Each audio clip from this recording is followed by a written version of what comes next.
We look at a map and see a name, Ireland. We think of it as just a word, a label for a green island on the edge of Europe. But this name is not just a name, it is a promise. It is the final word in a forbidden love story, spoken between a mortal man and a goddess, who was the living soul of the land itself. This story tells of a time when the world of magic and the world of humans were about to collide in a war for existence. And in the heart of that conflict, an impossible connection was forged, a love that would not create a family, but would create a kingdom. How did this happen?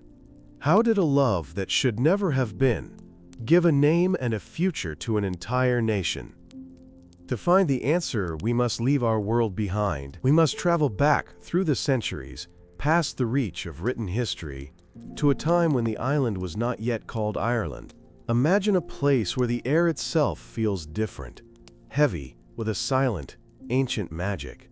The forests are not just collections of trees. They are living communities that watch you as you pass. The rivers are not just water. They are veins of memory, flowing with stories from the beginning of time. For the people who lived here, this was not a fairy tale. This was the simple, undeniable truth of their existence. The world was alive, and it was watching. What would it feel like to be a child in this world? You would wake up not to the sound of traffic, but to the deep silence of the mist rolling over the hills. You would know that those hills were not just earth and rock. They were sleeping giants or the hollow homes of a magical people. You would learn the names of the trees as if they were your relatives. You would be told that the cry of a certain bird was a message from the other world. Your world would be small, but infinitely deep. Every rock, every stream, every shadow held a meaning, a story, a power that you had to respect every single day of your life. In this world, there was no separation between the natural and the supernatural. The two were woven together like thread. A sudden storm was not just a weather pattern. It was the anger of a sky god. A bountiful harvest was not just good farming. It was a gift from the Earth Mother, a sign of her happiness. This belief shaped everything. It told you where to build your home, when to plant your crops, and who you were allowed to marry. It was a constant conversation with the invisible forces that guided every aspect of your life, from your first breath to your last. Life was a fragile dance of respect and ritual. The people of this ancient land did not build great stone cities that scraped the sky. Their monuments were tied to the earth and the heavens. They built great stone circles, aligned perfectly with the rising sun on the shortest day of the year. They built tombs that were designed for the spirits of the dead, not for the comfort of the living. These were not just buildings, they were portals. They were places where the veil between our world and the other world was thin. Standing inside one, you would feel the weight of generations, the presence of your ancestors, and the immense, silent power of the cosmos turning above you. Time itself was different. It did not move in a straight line, from past to present to future. It was a circle, like the turning of the seasons. There were two great turning points in the year. The first was Beltane, when summer began and the world burst into light and life. The second, and more important, was Samhain. This was the beginning of winter, the dark half of the year. On the night of Samhain, the circle of time would weaken. The doors between the human world and the world of the gods and spirits would swing open. On this night, anything was possible. For an ordinary person, the night of Samhain was a time of both great fear and great wonder. It was the one night when the ghosts of your ancestors might return to sit by your fire, seeking warmth and remembrance. But it was also the night when other, less friendly beings could walk freely among mortals. People would leave offerings of food and drink on their doorsteps to please the wandering spirits. They would light huge bonfires on the hilltops, not just for celebration, but as a form of protection, a beacon of human warmth against the encroaching, magical darkness that fell over the land. This belief in an ever-present other world was the foundation of everything, and this other world was populated. It was home to a race of beings who were here long before the first humans ever set foot on the island. They were not ghosts or simple spirits. They were a powerful, intelligent, and magical people. They were described as being tall and beautiful, with skills in art, poetry, and warfare that no mortal could ever hope to match. They were the masters of this magical island. They were a tribe of gods, and their name was the Tuatha De Danann, which simply means the people of the goddess Danu. The stories say the Tuatha De Danann did not emerge from the earth. They came from the sky. They arrived on the island in a great fleet of ships, hidden by a dark and impenetrable mist that they had summoned themselves. When they landed, they burned their own ships behind them. This was a declaration. They were not here to visit or to conquer, they were here to stay. This was to be their home, forever. They brought with them a deep knowledge of magic and a power that the island had never seen before. They were the new rulers, and their presence changed the very nature of the land. They were more than just magical beings. They were a true society. They had kings and queens, warriors and poets, healers and craftsmen. Their smiths could forge weapons that never missed their mark. Their doctors could heal any wound, even bringing the dead back to life. Their musicians could play music so beautiful it would make an entire army weep, or so powerful it could put them to sleep for days. To the mortal humans who would one day encounter them, they would seem like gods walking on the earth, perfect and terrifying in their power and their immortality. They were the original inhabitants, the true aristocracy of ancient Ireland. At the heart of their society was a profound connection to the land itself. They did not see the island as a resource to be used. For them, the land was a living, breathing entity, with its own consciousness, its own spirit. This was not a metaphor. It was a fundamental truth of their existence. The fertility of the soil, the clarity of the water, and the health of the people were all tied directly to the relationship between the ruler and the spirit of the land. If that relationship was strong and respectful, the kingdom would flourish. If it was broken, everything would wither and die. This belief gave rise to one of the most powerful ideas in Celtic mythology, the concept of sovereignty. Sovereignty was not just the political right to rule. It was a sacred spiritual bond between a king and his kingdom. And this bond was almost always represented by a woman. The land itself was personified as a powerful goddess. For a man to become a true king, he could not simply win a battle or inherit a crown. He had to be chosen by this goddess. He had to, in a symbolic and spiritual sense, marry the land itself. Only she could grant him the legitimacy to rule. Imagine being a young warrior, a candidate for kingship. You would be sent out into the wilderness, perhaps to a sacred hill or a forgotten well. There, you might encounter a woman. Sometimes she would appear as a hideous old hag, a terrifying crone with foul teeth and ragged clothes. She would test you. She might ask you for a drink of water or for a kiss. If you treated her with disrespect, if you recoiled from her ugliness, you would fail the test. You would prove yourself unworthy of the kingship, because you could not see the beauty and power hidden within the land's harsh exterior. But if you passed the test, if you showed the old woman kindness and respect, something magical would happen. If you gave her the kiss she asked for, she would transform before your very eyes. The ugly hag would become the most beautiful young woman you had ever seen, radiant and divine. In that moment you would understand, this was no ordinary woman. She was the land. She was the goddess of sovereignty. And by accepting her, in both her fearsome and her beautiful forms, you had proven yourself worthy. She would then offer you the cup of kingship, and with it, the right to rule. This story was told again and again in different forms across the Celtic world. It reinforced a vital lesson for any leader. The well-being of the kingdom depended entirely on their relationship with the land. A good king was married to his land. He was its protector, its steward. His personal character, his truthfulness, and his honor were directly reflected in the world around him. If the king was just and true, the cows would give plenty of milk, the rivers would be full of fish, and the crops would grow tall. The health of the king and the health of the land were one and the same. A false or unjust king, however, would bring ruin upon his people.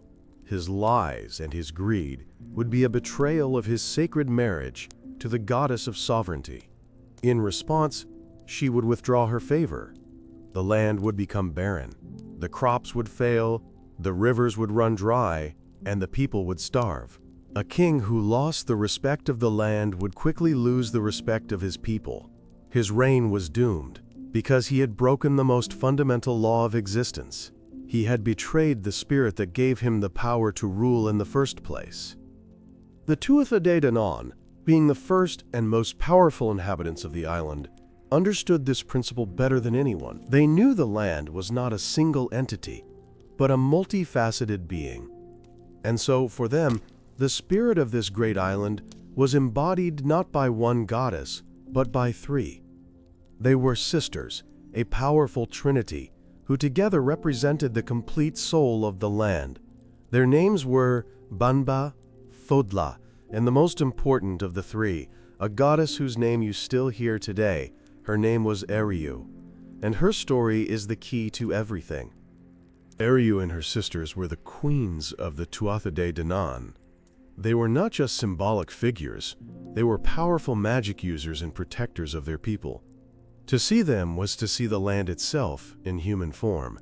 Eriu, in particular, was seen as the primary consciousness of the island. Her name is thought to mean something like fat land or land of abundance, showing her deep connection to the fertility and prosperity of the kingdom. When she was happy, the island was a paradise. When she was angered, the very soil would turn against you. She was the ultimate gatekeeper of power. Imagine standing on a high hill, looking out over the rolling green landscape of ancient Ireland. The wind whispers through the grass, and the air is clean and wild. As a member of the Tuatha De Danann, you would not just see hills and valleys. You would see the sleeping form of your queen, your goddess. You would feel her presence in the solid earth beneath your feet and the living air in your lungs. This was your home, a sacred place given life and consciousness by Eriu and her sisters. You would fight to the death to protect it, and to protect them. This was the world of the old gods of Ireland, a world of magic, ruled by a divine tribe who were deeply connected to the living spirit of the land itself, embodied by three sister queens. It was a stable, ancient, and powerful kingdom that seemed as if it would last forever. But nothing lasts forever.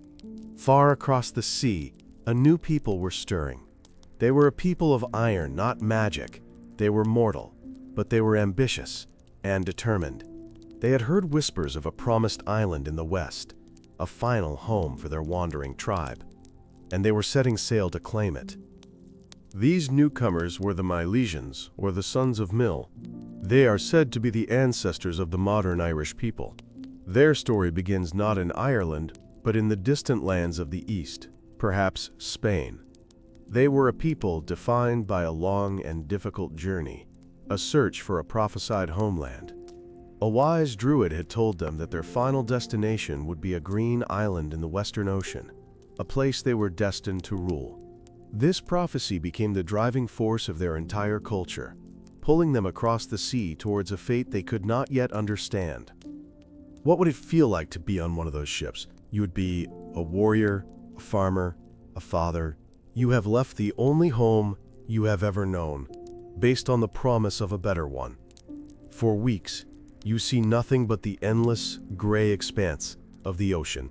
Your world is reduced to the creaking of timber and the taste of salt on the wind.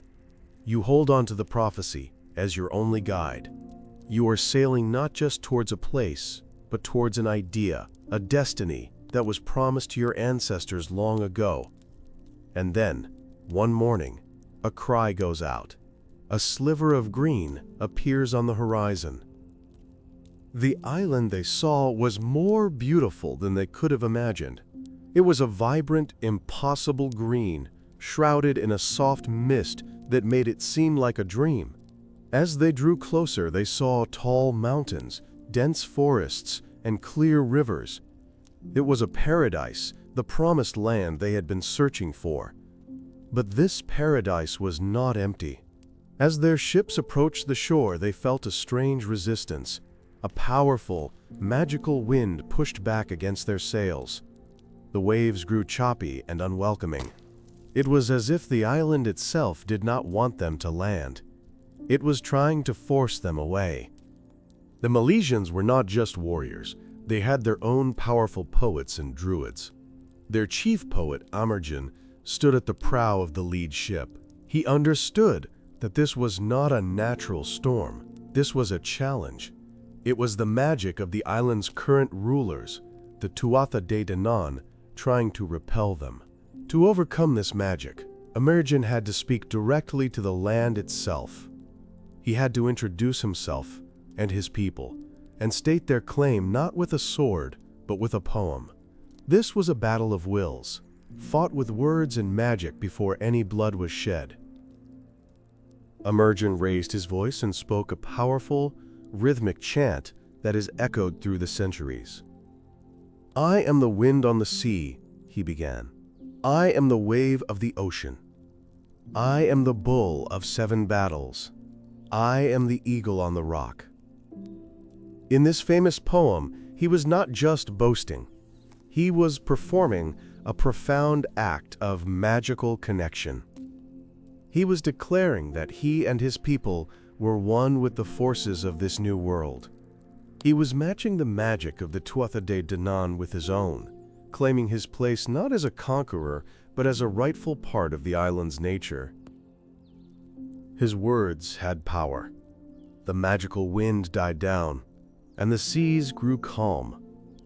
The Milesians were finally able to bring their ships to the shore and set foot on the green land of their destiny. But their challenge was far from over. As they moved inland, they were met by the rulers of this place. They came face to face with the Tuatha De Danann. Imagine that first encounter. Mortal men, weary from a long sea journey, standing before beings of light and power, who seemed to radiate an aura of ancient magic and immortality. It was a meeting of 2 completely different worlds. The Tuatha De Danann did not immediately attack. They were cautious, curious about these strange new arrivals. They understood that this was a significant moment. The delicate balance of their world had been disturbed. At 3 different points on their journey inland, the Milesians were met by a noble and powerful queen. Each queen would approach the leaders of the mortal army and ask them a simple yet profound question. She would ask them to name the island after her. She was testing them, seeing if they understood the ancient laws of this land. The first queen they met was Banba. She appeared on a mountain, proud and majestic. She welcomed them, but also warned them of the power they were facing. The Milesian leaders, showing wisdom, agreed to her request. They promised that if they were successful in their quest, they would honor her, and her name would be remembered. They were showing respect. They were not acting as thoughtless invaders, but as people who were willing to listen to the spirit of the place they wished to call home. This was their first step in forming a bond with the land. Further on, they met the second sister, Fodla. She too greeted them with a mixture of welcome and warning. Like her sister, she asked that the island be named for her. And again, the leaders of the Sons of Mill agreed. They understood that these were not just women, they were manifestations of the island's soul. By honoring them, they were honoring the land itself. They were attempting to follow the ancient tradition of gaining the favor of the sovereignty goddess. They knew that without her blessing, any victory in battle would be meaningless. They could not rule a land that rejected them. Finally, in the very center of the island, at a sacred hill, they met the third and most powerful sister. She stood before them, regal and radiating an immense, ancient energy.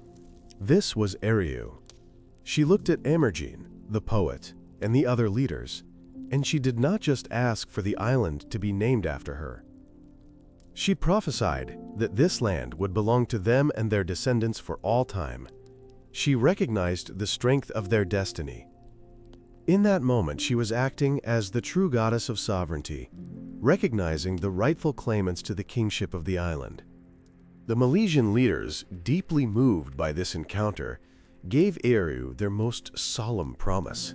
They told her that this island's primary and most enduring name would be hers. This was more than just a polite agreement. It was the forging of a sacred pact.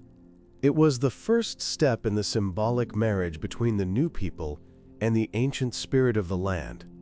They were promising to be her protectors, her kings, and she, in turn, was offering them a future, a home, and the legitimacy they needed to rule. But this peaceful exchange was only a prelude to the inevitable conflict. Despite the welcome from the three queens, the kings of the Tuatha De Danann were not willing to simply give up their kingdom. They saw the Milesians as a threat, a mortal tide that could wash away their magical world forever. They challenged the newcomers. They proposed a deal. The Milesians would return to their ships and sail out to sea, beyond the ninth wave. This was a magical boundary. If they could successfully land a second time, the Tuatha De Danann would accept it as a sign of destiny and cede the kingdom. But if they failed, they must promise to leave and never return. The Milesians, confident in their destiny, agreed to the terms. They boarded their ships and sailed back out onto the ocean, past the magical boundary of the ninth wave. But as soon as they turned to make their second landing, the Tuatha De Danann unleashed their full power. Their druids summoned a mighty storm, a tempest far greater than the first magical wind. The sky turned black, the wind howled like a demon, and the sea rose up in monstrous waves that threatened to shatter their entire fleet. This was not a test. This was an attempt to destroy them utterly. The mortal ships were tossed about like toys. The Milesians were in danger of being wiped out before they had even fought a single battle. Their dream of a promised land was turning into a nightmare at the hands of these powerful, magic-wielding gods. In the chaos, many ships were lost, and many of the sons of Mill were drowned, their hopes sinking with them into the cold, dark water. It seemed as though the ancient magic of the island was too strong, and the newcomers were doomed to fail. Their prophecy felt like a cruel lie in the face of such overwhelming power. But once again, it was the poet Emergine who held their destiny in his hands. As the storm raged around him, he once more stood against the magic of the Tuatha De Danann. He spoke another powerful incantation, calling upon the spirit of the land itself. He did not ask for the storm to cease. Instead, he appealed directly to the land they had just promised to honor. He called upon the island of Eriu. He was essentially asking the goddess of the land to choose, to intervene in the battle being waged between her current people and her future people. This plea was heard. The land, which the queens had already promised to the Milesians, seemed to respond. The storm began to subside. The wind lost its fury, and the sea grew calm enough for the surviving ships to make their way back to the shore. The Milesians had survived the final test. They had overcome the magic of the Tuatha De Danann and had successfully landed for the second time. According to the agreement, the battle of magic was over. Now the battle of iron and steel would have to be fought to finalize the claim and seal their destiny. The war that followed was fierce. The Tuatha De Danann were mighty warriors, and their magical weapons gave them a great advantage. But the Milesians were desperate and determined. They were fighting for their very existence, for the final home promised to them. They fought with the strength of a people who had nothing left to lose. Slowly, battle by battle, they pushed the ancient gods back. They proved that their mortal courage and iron weapons could stand against even the most powerful magic. The age of the gods was coming to a violent and tragic end. The Tuatha Dé Danann suffered terrible losses. Their greatest champions, their 3 kings, were all slain in battle. With the death of their leaders, their resistance was broken. They were a defeated people. The remaining members of the divine tribe gathered to face their conquerors. The long, magical reign of the Tuatha Dé Danann over the island of Ireland was over. The mortal sons of Mill were the undisputed victors. The prophecy was fulfilled. They were now the masters of the Promised Land. But what would happen to the old gods who still remained? This is where the story takes a fascinating turn. The Milesians did not wipe out the Tuatha Dé Danann. A truce was called, and a new pact was made, one that would shape the spiritual landscape of Ireland forever. Emergin, representing the mortals, and the leaders of the Tuatha Dé Danann agreed to divide the island between them. But they would not divide it geographically, side by side. They would divide it horizontally. The sons of Mill would take the world that was visible, the surface of the land, the fields, the forests, and the rivers. The world of humans. The Tuatha Dé Danann, in turn, would take the other half. They agreed to retreat into the world that was unseen. They would live under the earth, inside the ancient hills and mounds known as the Sida. From that day forward, they would become the people of the Hollow Hills, the Ias Sida. They would give up their physical rule over Ireland, but they would not leave. They would simply withdraw from mortal sight, becoming a powerful, invisible kingdom that existed just alongside our own, forever connected to the land they once ruled openly. The Age of Myth was passing into the Age of Men. This agreement marks a profound moment of transition. The gods did not die. They just went into hiding. They became the hidden power, the good people, or the fair folk, which we now call the fairies. This story explains how the belief in a magical otherworld could continue, even after the arrival of a new, non-magical people. The old gods were still there, living in their magnificent palaces beneath the earth, and they still had to be respected. They could be helpful friends to those who honored them, or dangerous enemies to those who forgot them, or trespassed on their sacred places. And what of the goddesses of sovereignty? What of Eriu, who had promised the land to these newcomers? Her story is not one of defeat, but of transformation. She and her sisters were not just members of the Tuatha Dé Danann, they were the land itself. They could not retreat underground. Their spirit was intrinsically woven into the very soil and rock of the island. While their people withdrew from the world of humans, the goddesses remained, their power now tied forever to the destiny of the mortal kings who would rule in their name. The marriage was now sealed. The Milesians kept their promise. They named the island Ir, in honor of the goddess Eriu. This act was the final confirmation of the pact. It was the public declaration of the symbolic marriage between the new kings and the old goddess of the land. Every time a new king was crowned, he was not just taking political power. He was renewing that ancient vow, marrying the land, and promising to protect and honor Eriu. Her name on the lips of the people was a constant reminder of this sacred duty, a reminder of where the true right to rule came from. This is the story of how a kingdom was created, not just through war and conquest, but through a magical and spiritual agreement. The new kingdom of mortal men was built upon the foundation of the old divine world.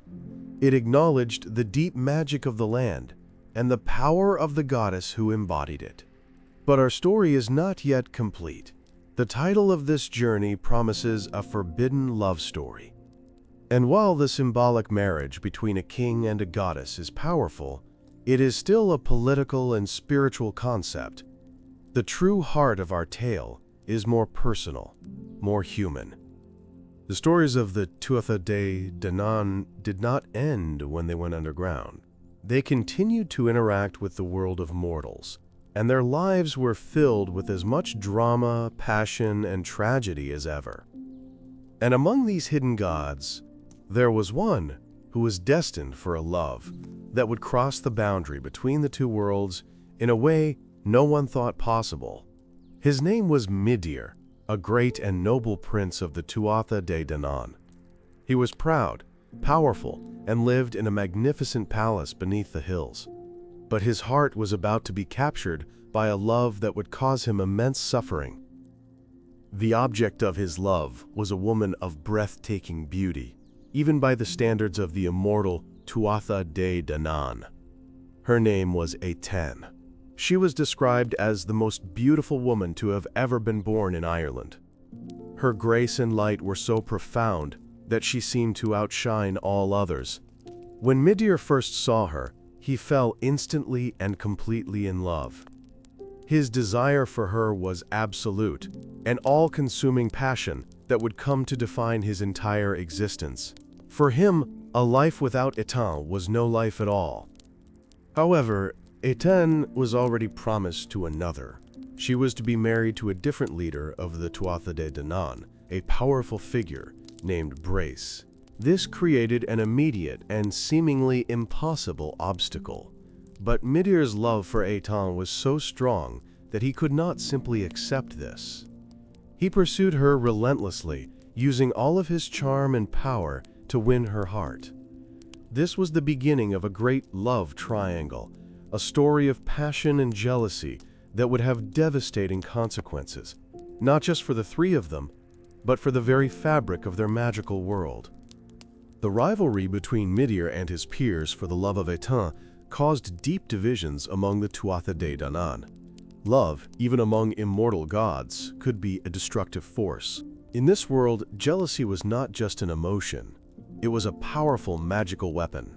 Another woman, Fionn, who was Midir's first wife, was consumed by a burning hatred for Etain. She saw Etain as a rival who had stolen her husband's heart, and Fionn was a powerful sorceress. She would not let this betrayal go unpunished. She decided to use her dark magic to destroy her rival forever. Fionn cast a terrible spell. She transformed the beautiful Etain into a pool of water. Then, using more magic, she turned her into a tiny insect, a beautiful purple fly. A magical wind was then summoned to blow the helpless fly out of the other world and into the world of men. For 7 long years, Etain was tossed about on the winds, unable to rest, lost between the two worlds. She had lost her body, her home, and her love. This was Fionnach's cruel revenge, a curse designed to separate the lovers for all time. But the story of Etain was far from over. After her 7 years of torment on the wind, the tiny magical fly finally found a place to rest. By a strange twist of fate, she fell into a golden cup, a drink being held by the wife of a human chieftain in the mortal world of Ulster. The woman, not noticing the tiny fly, drank from the cup. In that moment, the immortal essence of Etain passed into the mortal woman. 9 months later, the woman gave birth to a daughter. The child was Etain, reborn. But she had no memory of her divine past, her life as a goddess, or the great love she had left behind. As a mortal, Etain grew into a woman of such stunning beauty that songs were sung about her. She was kind, gentle, and wise beyond her years. Yet, there was always a subtle sadness in her eyes, a feeling of displacement she could never explain. She would sometimes stare at the ancient, grass-covered hills with a strange sense of longing, as if she were homesick for a place she had never been. The people of Ulster loved her, but they also saw her as someone set apart, as if a small piece of the other world's light still clung to her mortal form. She was a queen without a kingdom, a goddess without her memory. News of this beautiful woman eventually reached the ears of the most powerful man in Ireland, the High King, Eochaid Éireann. He ruled from the great hill of Tara, and he was a good and just king. His kingdom was prosperous, and his people were content, yet he was alone. After the death of his first wife, he had refused to remarry, believing he would never find another woman worthy of being the queen of all Ireland. When his nobles urged him to seek a new wife, he declared he would only marry the most beautiful and noble woman in the land. And every story he heard pointed to the girl in Ulster. King Eochaid traveled to meet Étaín, and the moment he saw her, he understood the stories were not exaggerated. He was completely captivated.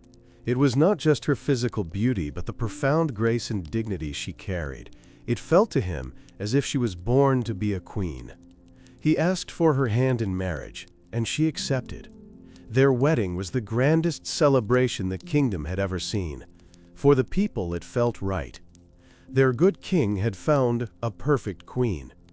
It seemed as if the land itself was smiling upon their union, a sign of a golden age to come.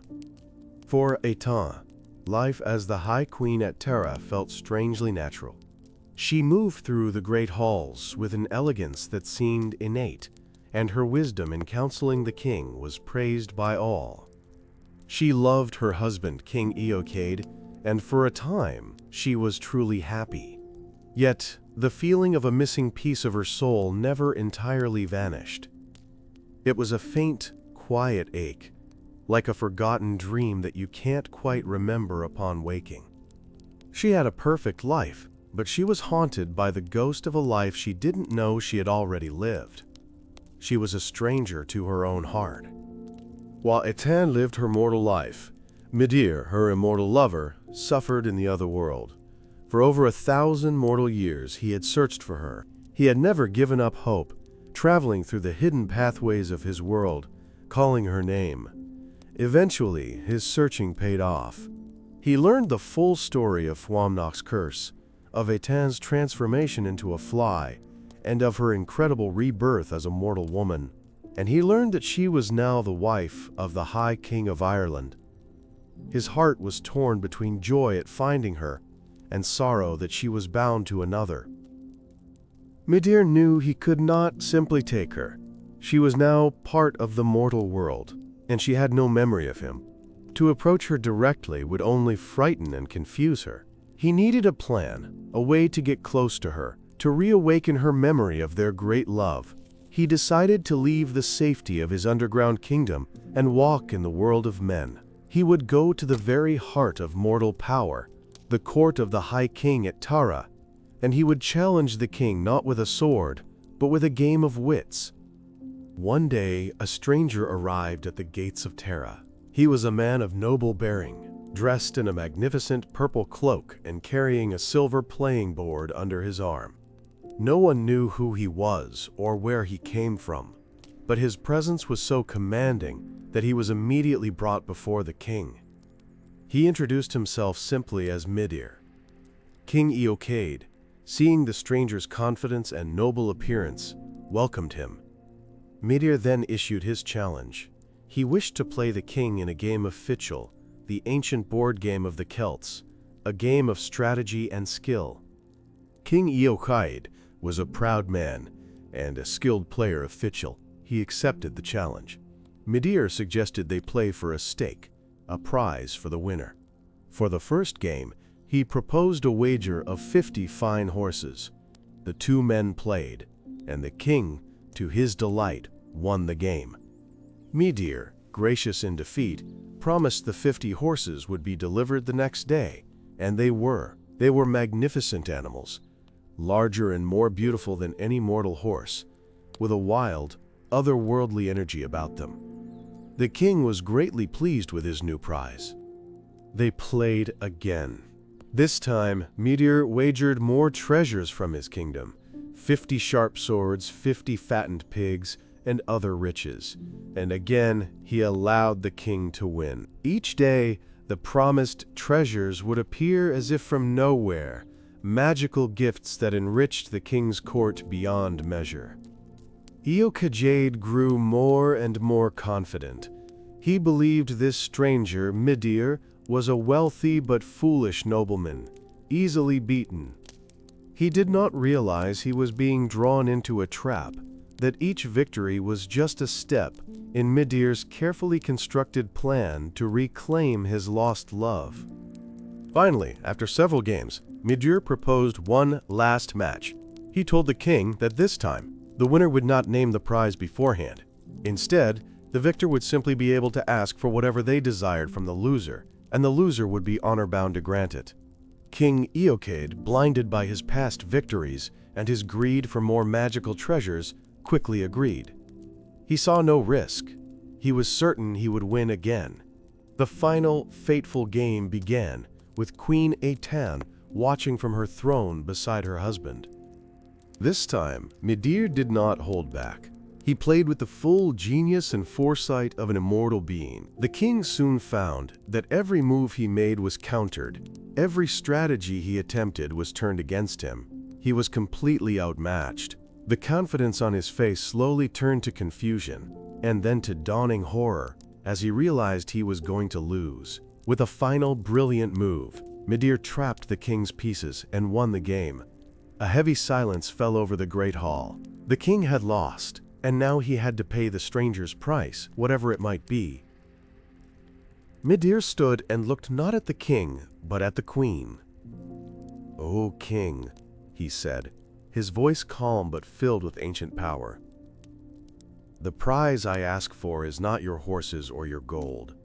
What I have won, and what you have sworn to give me, is the right to hold your queen, Étain, in my arms and to give her one kiss." The king was stunned into silence. He was trapped by his own pride and his own word. To refuse would be to break a sacred oath, an act that would bring dishonor and ruin upon his reign. His heart burned with jealousy and rage, but he was powerless. King Eochaid, his face pale with anger, looked at Midir. He told him to return in 1 month's time, and on that day, his prize would be granted. He hoped that in a month, he could find a way out of his promise. For the next month, Tara was like a fortress. The king surrounded himself with his fiercest warriors, their swords drawn day and night. He believed that even if he had to grant the kiss, he could prevent anything else from happening. He would let the stranger have his prize, and then his soldiers would cut him down if he tried anything more.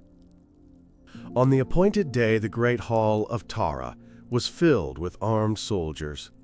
The king and queen sat on their thrones, waiting. And then, suddenly, Midir was simply there, standing in the middle of the room. He had not come through the doors. He had appeared by magic, bypassing all of the king's guards.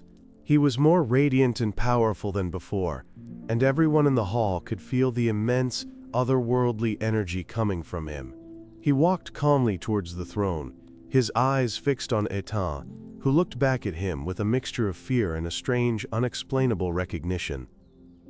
Midir gently took Étain's hands. As he did, he began to sing to her a soft, magical song.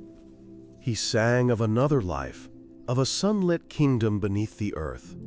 He sang of a great love between a god and a goddess, of a cruel curse, a purple fly, and a long, 1,000-year search. He was singing the story of her own forgotten life. As Étain listened, the veil in her mind began to lift. The strange feelings of longing, the sadness she could never explain, suddenly began to make sense. Memories, faint at first, then overwhelming, came flooding back into her mind. She remembered everything. She remembered being a goddess of the Tuatha De Danann. She remembered her home, her people, and the face of the man who now held her hands. She remembered Midir, her true love. In that instant, she was no longer just the mortal queen of Ireland. She was Étain, the immortal, returned to herself. She looked at Midir, and all the love she had felt for him 1,000 years ago returned in a single, powerful wave.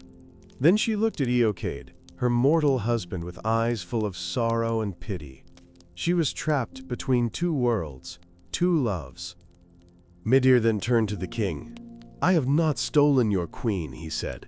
"I am only taking back what was mine long before you or your people ever came to this land." He then leaned in to claim the prize he had won. He gave Étain a gentle kiss. But this was no ordinary kiss. It was an act of magic, a final trigger to fully awaken her divine nature. As their lips met, a brilliant light filled the room, dazzling the king and his warriors. The mortal world and the other world were colliding in this one, forbidden embrace. When the light faded, the soldiers stared in disbelief. Midir did not release Etain. He held her tight, and together, their bodies began to change. They transformed into two magnificent, snow-white swans, their necks gracefully entwined. The warriors were too stunned to even raise their weapons. Before anyone could react, the two swans rose into the air. They flew up through the great hall, and escaped through the smoke hole in the center of the roof. They circled the hill of Tara once, a final farewell, and then flew east, towards Midir's home, the sacred mound of Sidhe Bree Leith. King Eochaid sat on his throne, completely broken. In a single moment, he had lost his wife, his honor, and his pride. The woman he loved had been taken from him, not by a mortal rival, but by a god from a world he could not fight. But his shock soon turned to a burning, all-consuming rage. This was an act of war. The hidden people had interfered with the mortal world, and they had insulted the High King of all Ireland. Eochaid swore an oath of vengeance. He would not rest until he got Etain back, even if it meant tearing the country apart to find her. This was the beginning of an obsession that would consume the rest of King Eochaid's life. He was no longer a just and wise ruler. He was a man driven by a thirst for revenge. He gathered his armies, but he did not march on another human kingdom. He declared war on the Sida, the fairy mounds, the hidden homes of the Tuatha De Danann. He gave his men a shocking order. They were to find Midir's home, Sidhe Bree Leith, and they were to dig it up, stone by stone, until they broke through into the other world and brought his queen back to him. For an ordinary person in ancient Ireland, this was a terrifying command. The Sidhe were the most sacred and feared places in the landscape. You would walk miles out of your way to avoid disturbing one after dark. You would leave offerings of milk or honey to keep the people inside happy. To be told by your king that you must now take a shovel and an axe to one of these places was to be told to commit the worst kind of blasphemy. It felt like being ordered to dig up your own grave. The soldiers were filled with a deep dread. Eochaid's men began the impossible task. For a year, they dug at the great mound of Bree Leith. It was slow, back-breaking work, and every shovelful of earth felt like a violation against the ancient laws of the land. They felt the anger of the invisible world all around them. Strange things would happen. Their tools would break for no reason. A sudden mist would roll in and confuse them. Whispers would be heard on the wind when no one was speaking. The men were terrified, but the king's obsession drove them on. He was willing to risk anything to get his revenge. Inside the mound, Midir and the Tuatha De Danann watched the mortals progress with alarm. This had never happened before. The pact between their two peoples was being broken. They used their magic to thwart the diggers, rebuilding the mound at night as fast as the mortals could tear it down during the day. But Eochaid was relentless. He had his men work in shifts, day and night, and slowly, inch by inch, they were getting closer to breaching the walls of the Otherworld Palace. Midir knew he had to do something, or the king's rage would destroy them all. Midir decided to use trickery once more. He appeared before Eochaid and promised to return Etain to him. He told the king to stop the digging, and the next day, 50 women, all identical in appearance to Etain, would be brought out from the mound. If the king could correctly identify which one was the true Etain, he could take her home with him, and the conflict would be over. Eochaid, desperate to have his queen back and seeing no other way, agreed to the test. He believed his love for her was so strong that he would surely recognize her among any number of copies. The next day, as promised, a procession of 50 women walked out of the side. They were all dressed in the same royal clothes, and they all looked exactly, impossibly like Queen Etain. Eochaid walked down the line, his heart pounding. He looked into the face of each woman, searching for the spark, the sign that would tell him which one was his true wife. Finally, he chose one. He took her by the hand and declared that he had found her. The woman smiled and went with him. The other 49 women returned inside the hill. Midir had kept his word. Eochaid returned to Tara in triumph. He had faced down the gods and won his queen back. He held a great feast to celebrate her return. But as the days passed, he began to feel that something was wrong. The woman beside him looked like Eitan. She spoke like Eitan. But the warmth, the life, the spirit he had loved seemed to be missing. She was like a beautiful, but empty, echo of the queen he had lost. He tried to ignore the cold feeling of doubt that was growing in his heart, but it was impossible to escape. Sometime later, a child was born to the king, and this new queen, a daughter. It should have been a joyous occasion, the birth of a royal heir. But the birth of this child would reveal the final, cruel trick that had been played on the High King. The story of this impossible love affair, born from the conflict between two worlds, was about to reach its tragic and shocking conclusion. A conclusion that would leave the king utterly and finally defeated, his life and his kingdom shattered by his obsession. One day, Midir appeared again at Tara. This time, he did not come as a guest or a gamesman. He came as a figure of judgment. He strode into the great hall, and his voice boomed with the power of the other world. He told Eochaid the truth. The woman the king had chosen from the line of 50 was not the true Eitan. The king had been tricked. He had chosen the wrong woman. And there was more to the deception. The woman he had taken was not even a complete being. She was a magical copy. Midir then revealed his final, devastating secret. The woman Eochaid had chosen, the woman he had been living with as his wife, was in fact his own daughter, who had been magically conceived and born in the other world. Midir had disguised her as Eitan to test the king. The king, in his pride, had failed the test.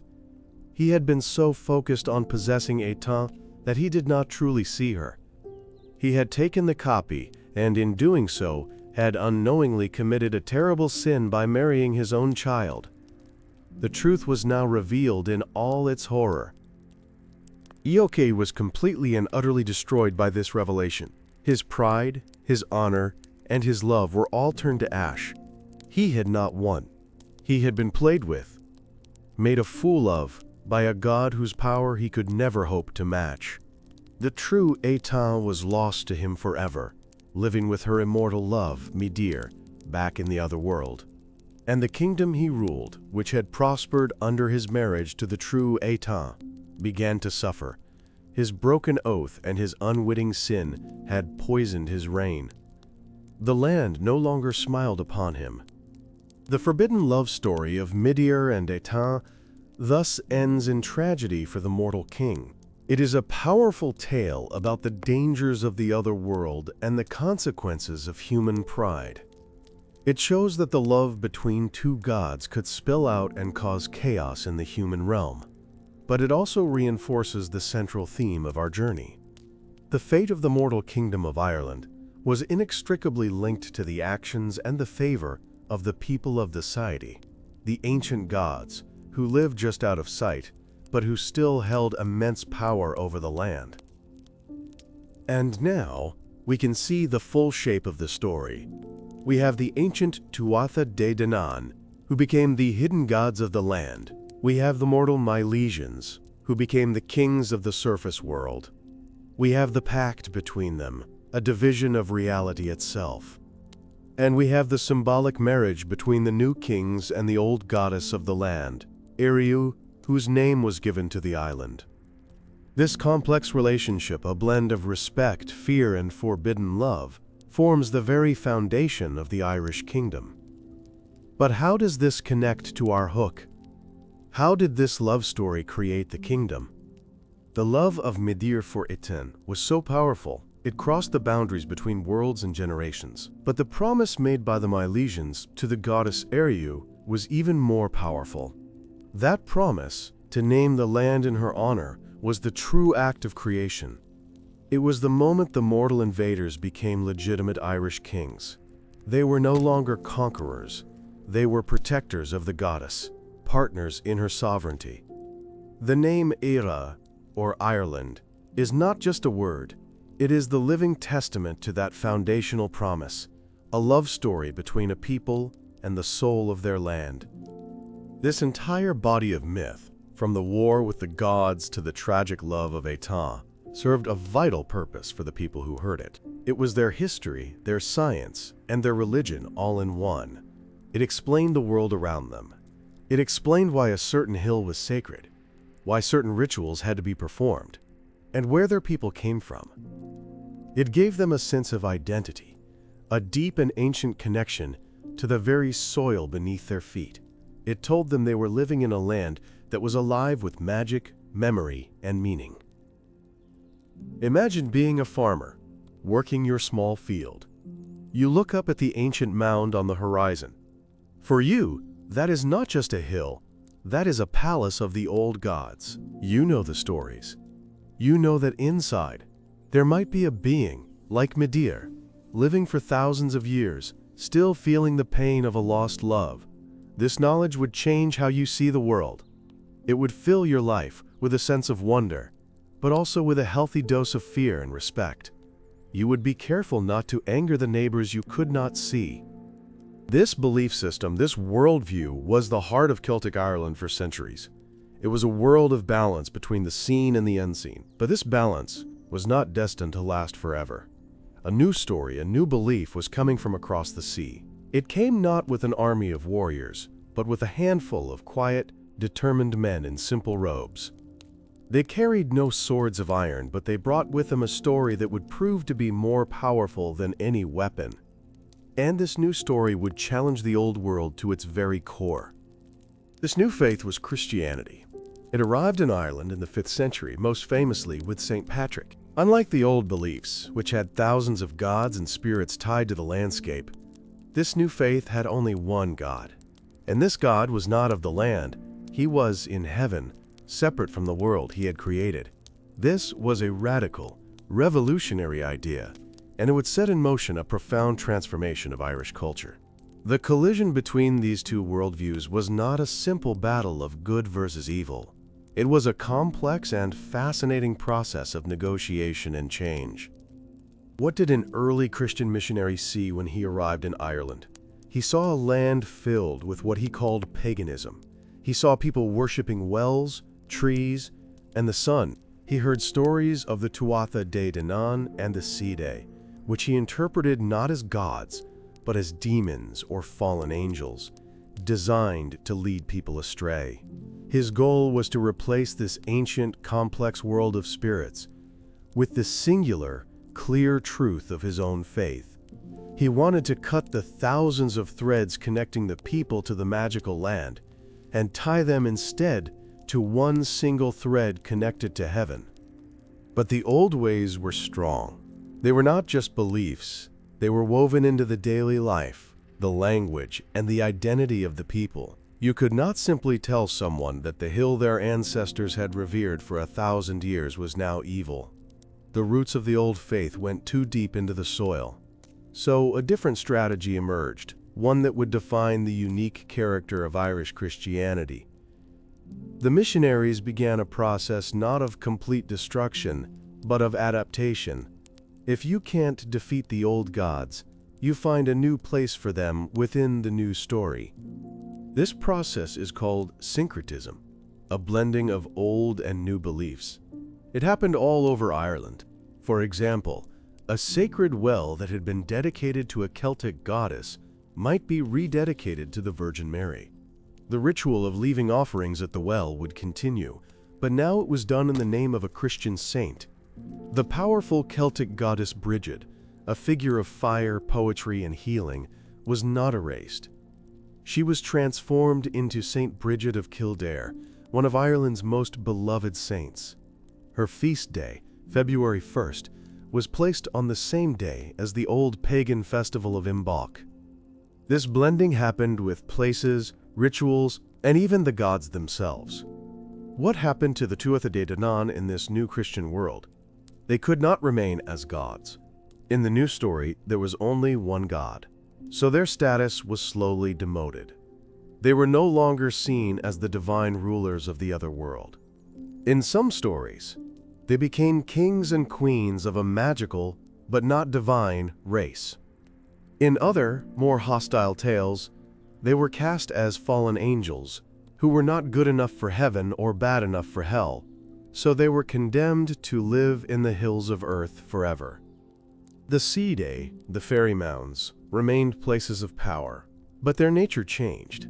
They became less like palaces of the gods, and more like dangerous gateways to a demonic realm. The fear of these places remained, and may have even intensified. A farmer would still avoid them, but now the fear was not of offending an old god, but of being tempted or captured by a devil or a puka, a malevolent spirit. The old awe and respect were slowly being replaced by a simpler Christian narrative of good versus evil, salvation versus damnation. The world was becoming less magical and more moral. The story of the sovereignty goddess also began to change. The idea of a king symbolically marrying the land was a deeply pagan concept.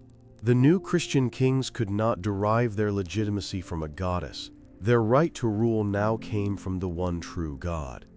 The coronation ceremonies began to change, incorporating Christian bishops and blessings instead of ancient Druidic rituals. The goddess Eriu was no longer a conscious queen who chose her kings. She became a poetic symbol, a romantic personification of Ireland known as Mother Ireland, a figure of national identity rather than a source of divine power. And what happened to the stories themselves? This is perhaps the most incredible part of the transformation. The tales of the Tuatha De Danann, the wars with the Milesians, and the love of Midir and Etan were not destroyed or forbidden. They were saved. They were written down for the first time by the very people who were trying to replace the old religion, the Christian monks. In monasteries across Ireland, monks painstakingly copied these ancient pagan stories into beautiful, illuminated manuscripts. They preserved the memory of a world their own faith was trying to erase. Why would they do this? Why would Christian monks spend their lives saving pagan myths? Partly, it was because they saw themselves as historians, preserving the ancient history of their people, which they called the time of the pagans. They framed the stories as historical accounts, even if they involved magic and gods. They would often add a new beginning or ending to a story, explaining that these events happened long ago, before the coming of the true faith. They were careful to place the old gods safely in the distant past, turning them from active spiritual forces into fascinating literary characters. This act of preservation is why we know these stories today.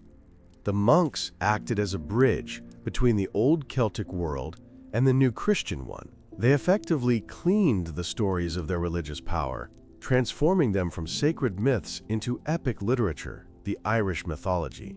The Tuatha De Danann ceased to be gods to be worshipped and became the legendary ancestors of the Irish people. Eriu was no longer a living goddess, but the heroic queen who gave her name to the nation in its glorious pre-Christian past. The stories survived, but their meaning was forever changed. For the ordinary person living through this long, slow transition, the world must have felt increasingly complex. You might go to Mass on a Sunday and pray to the Christian God, but on your way home, you would still leave a small offering at the ancient thorn tree on the hill to keep the good people happy. Your worldview would be a mix of both belief systems. You had the new God for your soul's salvation in the next life, and the old spirits for your luck and safety in this one. The two worlds did not so much fight as learn to live side by side in the minds of the people. Over the centuries, the power of the old beliefs continued to fade. As the world became more scientific, more modern, the idea of a magical otherworld living just alongside our own became harder to maintain. The Tuatha De Danann underwent a final transformation. They shrank in the popular imagination. The tall, powerful, godlike beings of the original myths became the small, whimsical, and sometimes mischievous fairies, leprechauns, and banshees of later folklore. The great gods of a nation became the stuff of children's stories, a process known as euhemerization, where gods slowly become mere legendary heroes or spirits. The great love story of Midir and Etar became just a fairy tale, a fantastic romance with no real spiritual weight. The profound idea of the sovereignty goddess, the sacred marriage between a ruler and the land, was almost entirely forgotten, surviving only as a faint echo in poetry about Mother Ireland. The entire, complex, living worldview of the ancient Celts was dismantled, piece by piece, until only a collection of fascinating but disconnected stories remained. The direct line of belief was broken. The world had been disenchanted. So the old world was suppressed, transformed, and largely forgotten.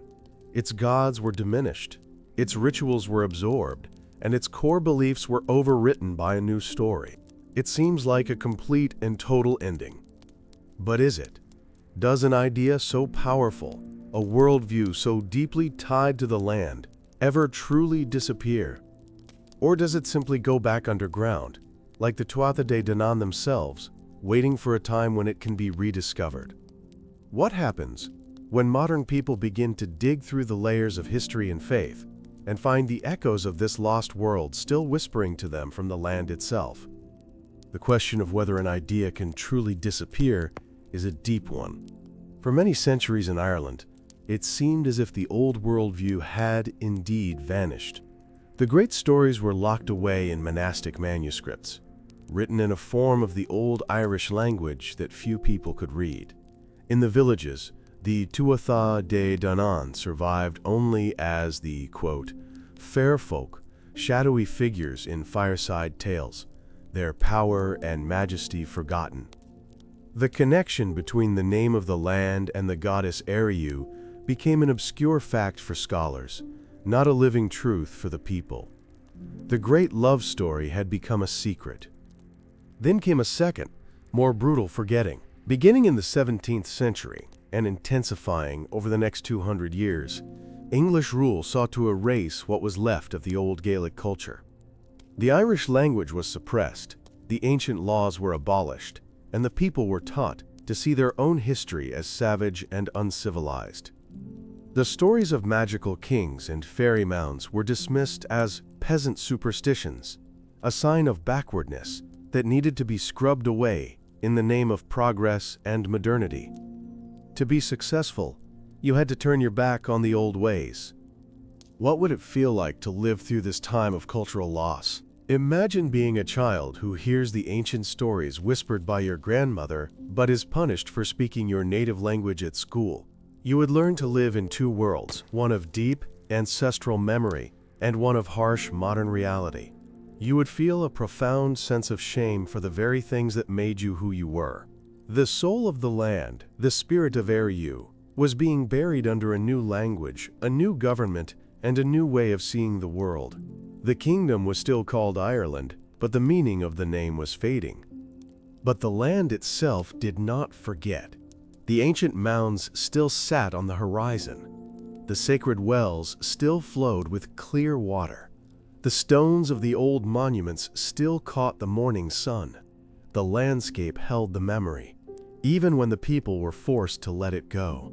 And as long as the landscape remained, the possibility of remembering was always there. The stories were not dead, they were only sleeping. They were sleeping inside the hills, inside the forgotten manuscripts, waiting for a generation that would have the courage to wake them up again. That awakening began in the late 19th century. A new generation of Irish scholars, poets, and artists started a movement that would become known as the Celtic Revival. They were tired of the cultural shame. They began a quest to find their nation's lost soul.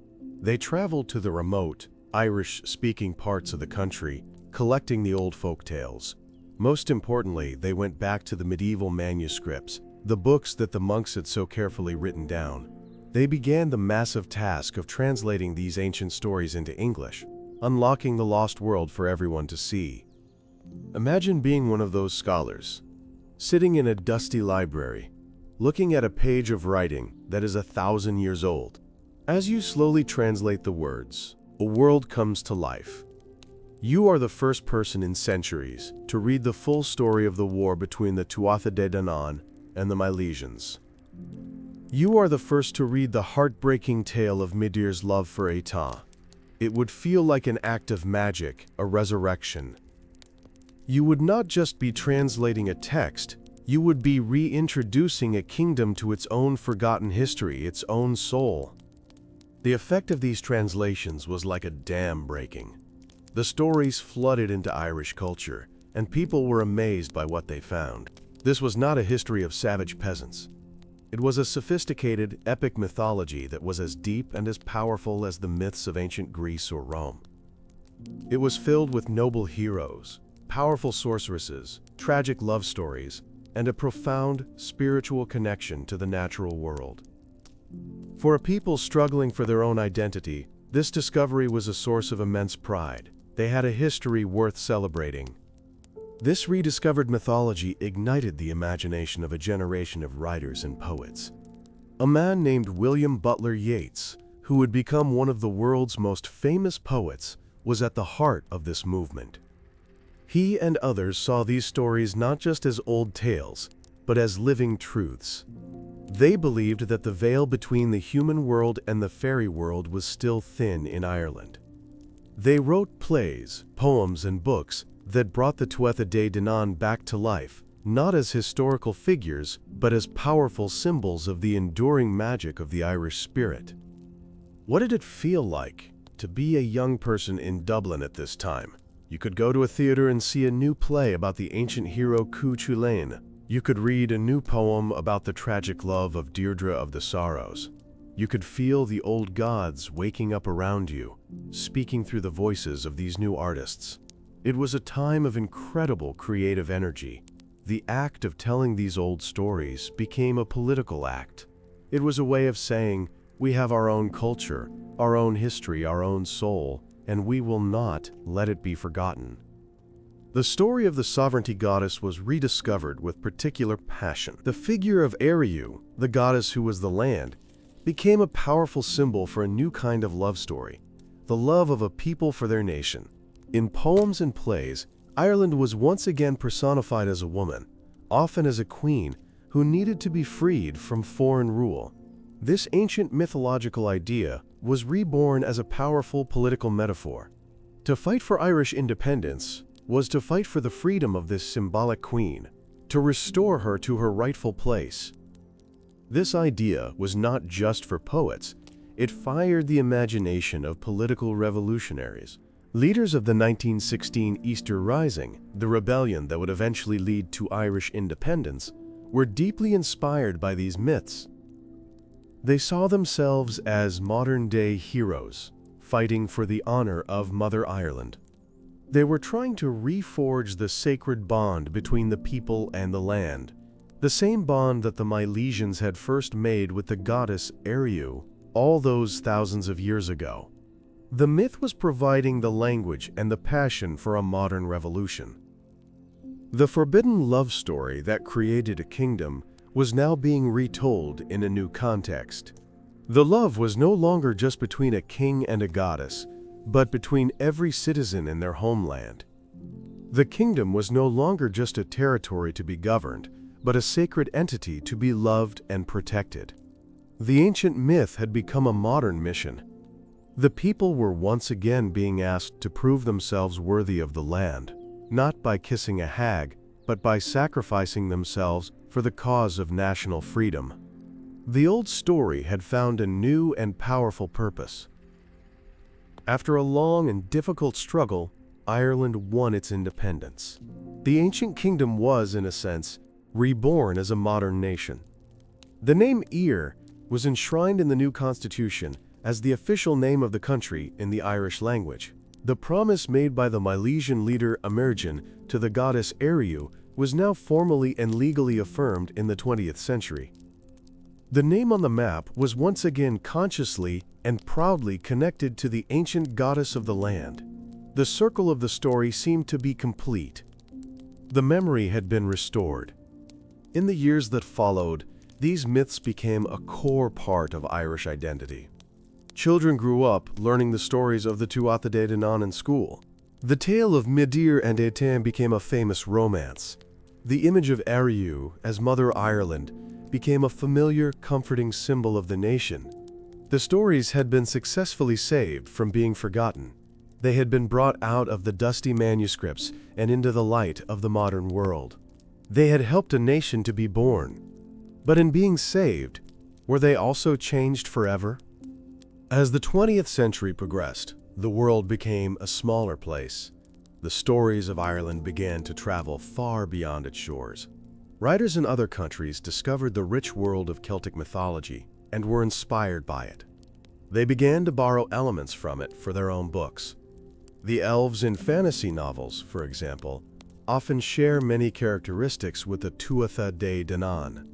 They are depicted as a tall, wise, magical, and ancient people who are slowly fading from the world of humans.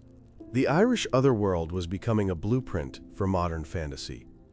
The old gods and heroes of Ireland began to appear in movies, in television shows, and in video games all around the world. Their names were spoken by people who had never set foot on the island, but this global popularity came at a cost. The stories were often simplified, their deep, local meanings stripped away to make them more accessible to a global audience. The complex Tuatha Dé Danann were often reduced to a simple trope of magical elves. The sacred connection to the specific Irish landscape was often lost. The stories were becoming famous, but also generic. What does this feel like for us today? We might play a video game where we fight alongside a character named Morrigan, a great sorceress. We enjoy the character, but we probably don't know that her name comes from the great triple goddess of war and sovereignty from Irish myth, a terrifying figure who could change the outcome of battles. We are interacting with the echo of the myth, but the original power and meaning of the name is hidden from us. We have the shell of the story, but we have lost the spirit that lives inside it. The same thing happened to the idea of the seed, the fairy mounds. Today, we might see a picture of a grassy mound in Ireland and think it looks beautiful, a perfect place for a picnic. We see it as just a feature of the landscape. We have forgotten that for thousands of years, people saw that same hill as a palace of the gods, a gateway to another reality. They would have been terrified to disturb it. Our modern scientific worldview makes it very difficult for us to see the land as the original storytellers did, not as a collection of objects, but as a living, conscious entity. And what of Eriu, the goddess at the very heart of our story? The name Ireland is used every day, all around the world. We see it on news reports, on travel websites, on the jerseys of sports teams. We use the name. But have we forgotten the promise it represents? The name is the final word of a love story, a sacred pact between a people and the spirit of their land. But when we say the word Ireland, are we thinking of that pact? Or are we just thinking of a political state, a piece of land on a map? This brings us to the very center of our journey's end. We have traveled from the ancient, magical past through a long period of forgetting and into a modern world that has rediscovered these stories, but perhaps lost their deepest meaning. The original question from our hook was how a forbidden love story created a kingdom. We have seen how the promise to a goddess gave the kingdom its name and its legitimacy. But the story of Midir and Etain reveals a deeper truth, that the love between the two worlds, mortal and magical, is passionate, dangerous, and transformative. This idea of a love affair with a spirit from the other world is a recurring theme in Celtic myth. It speaks to a deep longing for a connection to the magical, the unseen. It is a story about the human desire to reach beyond the borders of our own mundane existence and touch something eternal. The love between a human and a fairy was always seen as forbidden because it broke the natural order of things. It was a love that was destined for tragedy, but it was also a love that produced incredible beauty and meaning. This forbidden love is a metaphor for the relationship the Irish people have had with their own mythology. For centuries, Under foreign rule and pressure to modernize, loving these old stories was a forbidden act. It was seen as backward, foolish, or even rebellious. But like Midyr's love for Etain, that love could not be extinguished. It survived for 1,000 years in a hidden form, and then re-emerged with incredible passion. It was a love that helped to reclaim a nation's soul and give it the strength to be reborn. The kingdom that this love created is therefore not just a political entity, it is a kingdom of the imagination. It is a way of seeing the world, a cultural landscape that is as real and as important as the physical one. It is a kingdom built on the belief that the land has a soul, that the stories of our ancestors matter, and that there is more to reality than what we can see with our eyes. This is the true legacy of the pact made with Eriu. It created a nation that is forever haunted by a sense of magic. So where does that leave us now, in our busy modern world? The ancient gods are gone. The rituals are forgotten. Most of us no longer believe that the hills are hollow palaces. We have successfully closed the door to the other world. Or have we? The stories are still here. The names are still on the land. The feeling that there is something ancient and magical just beneath the surface of Ireland is a feeling that millions of visitors and residents still share, even if they can't explain why. Perhaps the final lesson of this long journey is not about belief in literal gods or fairies. Perhaps it is about what those beliefs represent. The idea of the sovereignty goddess Eriu is a powerful reminder that our relationship with the land, with our natural world, should be like a sacred marriage. It is a relationship based on respect, care, and mutual dependence. A leader who honors the land brings prosperity. A leader who exploits it brings ruin. This is not a pagan superstition. It is a profound ecological and spiritual truth that is more relevant today than ever before. When we look at the world today, we see a planet in crisis. We see a relationship with the natural world that is based not on respect, but on exploitation. The crops fail, the rivers run dry, the climate becomes chaotic. In the language of the ancient myth, it would be said that our modern kings have betrayed their marriage to the land. The goddess is withdrawing her favor. The land is becoming barren because we have broken our promise to protect it.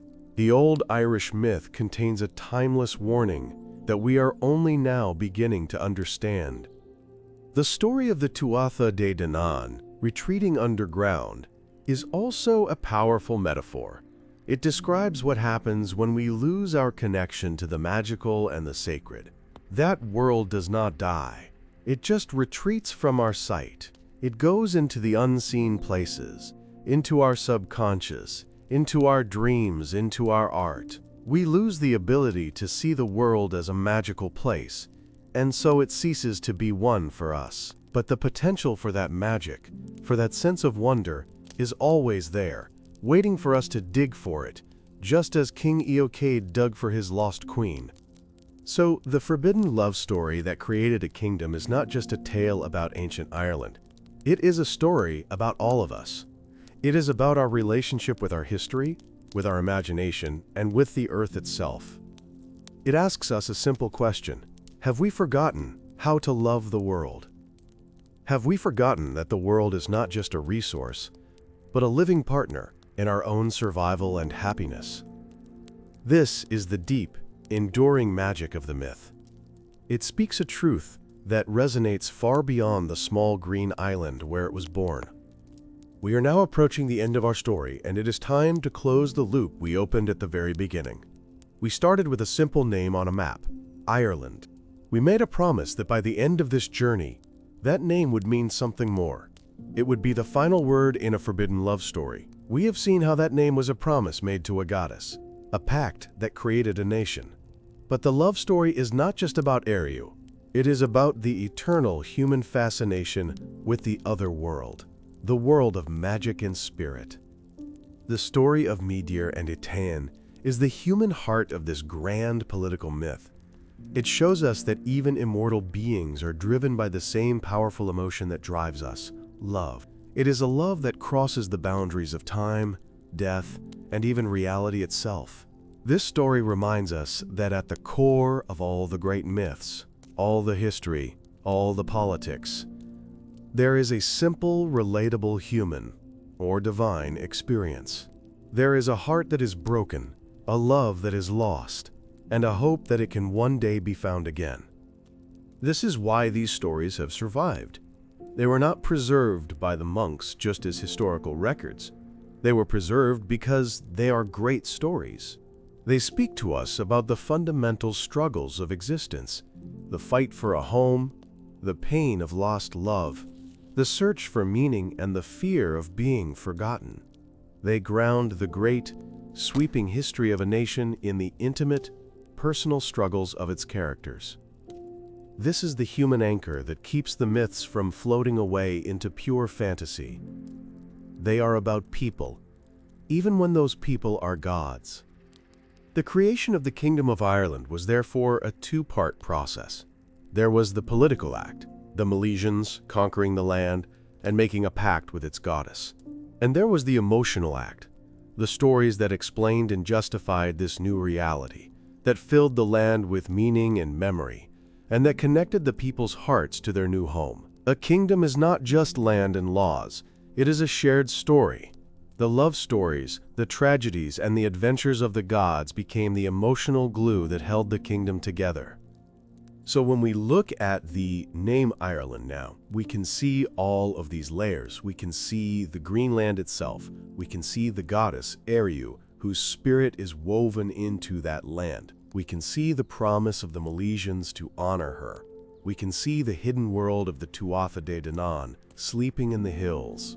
We can see the tragic love of Midir for his lost queen, Etain. And we can see the long, slow process of forgetting and remembering that has defined the history of the people who have lived there. The name is not just a label.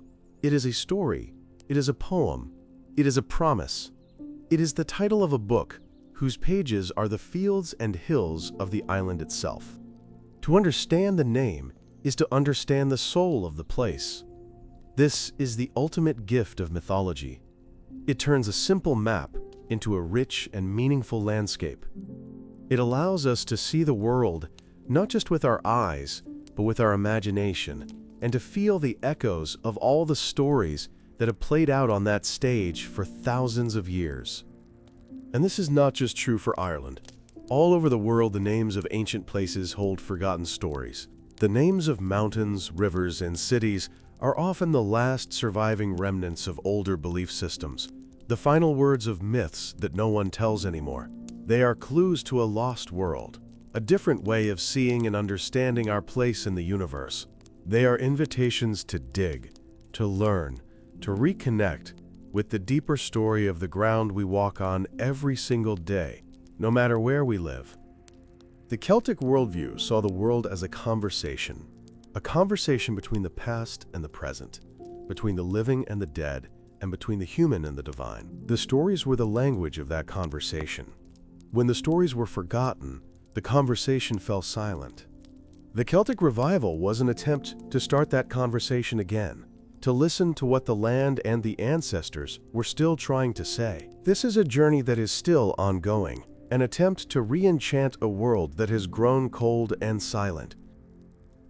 The forbidden love story that created a kingdom, then, is a story that is still being written. Every time someone visits an ancient site in Ireland and feels a sense of awe, the story is being written. Every time an artist is inspired by the old myths, the story is being written. And every time someone hears these tales and feels a deeper connection to the natural world, the story is being written. The love affair between humanity and the soul of the world is not over. It has just entered a new, and perhaps more difficult, chapter. We live in an age of information, but we are often starved of meaning. We have access to all the facts in the world, but we often struggle to find a story that makes sense of it all. This is the hunger that the old myths can still feed. They do not give us scientific facts, but they give us meaning. They give us a sense of our place in a long chain of existence. They remind us that we are part of something much older, much deeper, and much more magical than our everyday lives might suggest. The journey we have taken is a testament to the power of a story to survive. It survived the fall of its own religion. It survived being written down by its rivals. It survived centuries of being locked away and forgotten. It survived the suppression of its language and its culture. It has survived into the modern, digital age. A story so resilient must contain a truth that is too important to die. A truth about our need for connection, for magic, and for a sacred love for the world that is our home. So as we prepare to finally and completely close the loop from our very first scene, we must ask one final question. We have seen how the story was created, how it was lost, and how it was found again. But what is its final form? How do all these pieces, the goddess, the promise, the hidden people, the tragic lovers, the monks, the poets, the revolutionaries, come together in our final understanding? What is the ultimate answer to the question of how a forbidden love story forged a kingdom and left its mark on the world forever? The answer is that the kingdom the story created was never just a patch of earth. It was a state of mind. It was a cultural inheritance that has been passed down through generations. The love story was the vehicle for that inheritance. It encoded a set of values: the importance of honoring your word, the sacredness of the land, the reality of the unseen world, and the immense power of love and loyalty. These values are the true foundation of the kingdom, a foundation that has outlasted every castle and every political treaty. This inheritance is not always obvious. It ripples beneath the surface of modern Ireland. It is there in the respect for poetry and storytelling. It is there in the deep connection many Irish people feel to their specific home place, their townland. It is there in the lingering superstitions, the belief in luck, and the sense that the world is not always as straightforward as it seems. These are the faint cultural echoes of the old, magical worldview, still shaping the way people think and feel, even if they are not consciously aware of it. Think of it like a river that has gone underground. On the surface, you see a dry valley, but if you listen closely, you can still hear the water flowing, deep beneath the earth. The old Celtic worldview is that underground river. The surface of modern life seems completely disconnected from it. But the river is still there, feeding the roots of the culture in ways we can no longer easily see. The love story of the people and the land did not end. It just became a subterranean force. This is why the name Éire Ireland is so important. It is one of the few places where that underground river breaks through to the surface. The name is a direct, visible link to the source of the story. It is a monument, in a single word, to the goddess, to the promise, and to the entire mythological world that gave birth to the nation. It stands as a constant, quiet reminder that the foundations of this modern country are not in political ideologies or economic theories, but in a sacred, romantic, and magical story. So we have returned to where we began, a name on a map. But it is no longer just a word. It is now a symbol, rich with layers of meaning. It is the memory of a goddess who was the living land. It is the echo of a promise made at the dawn of history. It is a testament to the enduring power of a story to shape the identity of a people for thousands of years. The forbidden love story of a mortal people and an immortal land is not just a tale about the past. It is the living essence of the kingdom's name. Let us now connect this grand idea back to the human anchor one last time. What does this mean for a person today who travels to Ireland? They might visit the hill of Tara, the ancient seat of the High Kings. They stand on the green earth and feel the wind. Without this story, it is just a hill with some lumps in the ground. But with this story, it is a stage. You can almost see King Eochaid playing his fateful game of Fichel. You can almost see the two swans, Midir and Étain, flying up into the sky. The story gives the landscape a voice. It repopulates the empty fields with gods and heroes. It turns a simple walk in the countryside into a journey through time and myth. This is the power that was unleashed by the Celtic revival. It gave people a new set of eyes with which to see their own country. It re-enchanted the world for them. And it is a power that is still available to anyone who takes the time to learn the stories. The mythology is a key that unlocks a hidden dimension of reality. The kingdom created by this love story, then, is a kingdom that exists as much in time as it does in space. It is a continuity of memory, a thread that connects the present moment back to the most ancient past. To be part of this kingdom is to feel the presence of Eriu, the Milesians, and the Tuatha De Danann as your own ancestors, your own history. It is to understand that you are the current chapter in a very, very old book, and the name of that book is Ireland. The love was forbidden because it crossed the ultimate boundary, the line between the physical and the spiritual, the mortal and the eternal. But it was this forbidden crossing that generated the creative spark that forged a nation. It is a lesson that true creation often happens at the edges, at the places where two different worlds meet. The unique soul of Ireland was born from the collision and the eventual, loving synthesis of the magical world of the Celts and the historical world of those who came after. We have now assembled all the pieces. We have seen the original myth, its suppression, its rediscovery, and its modern echoes. We have followed the thread from an ancient goddess to a modern nation-state. We understand the deep meaning hidden in the name on the map. We are now ready for the final payoff. We are ready to directly and satisfyingly answer the original question from our hook, and to synthesize the entire journey into a single, powerful, and conclusive idea that the viewer can take away with them. The final answer we seek is not a simple fact, but a deep understanding. It is like looking at a tree. You can describe its leaves and branches, but to truly understand it, you must also see the vast, hidden network of roots that gives it life. The Kingdom of Ireland is the visible tree. The forbidden love story is the root system, drawing its nourishment from the deep, magical soil of the past. To understand one, you must understand the other. They are two halves of a single living thing, forever connected. This connection has been a source of both strength and sorrow. For the millions of people who were forced to leave Ireland over the centuries, sailing away to new lands, the story became their portable home. They could not take the physical land with them, but they could take the kingdom of the imagination. They told the old stories to their children in distant cities, keeping the memory of the magical other world alive.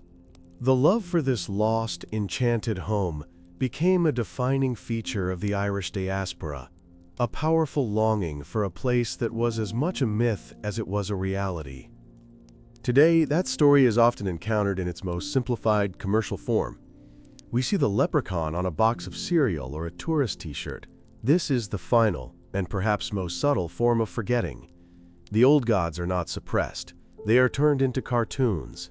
The terrifying power of the other world is made safe, cute, and marketable.